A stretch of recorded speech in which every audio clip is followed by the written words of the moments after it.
Hey everybody, my name is Marcus Stone, and in this video I will show you how you can easily password protect your WordPress without user registration. So let's start.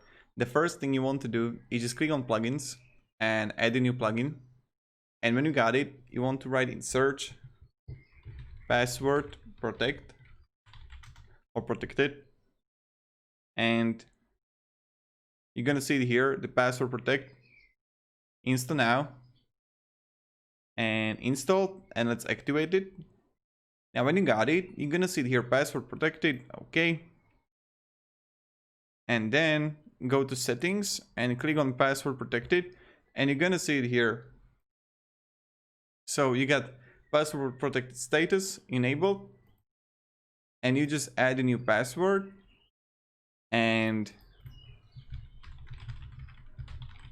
you can allow IP address. And then they need to, yep, this is how you do it. And then you just click save changes, and voila, you got it. If you have any questions, guys, ask me down below in the comments. Thank you, everybody. I hope you're going to have a great day, and see ya. Goodbye.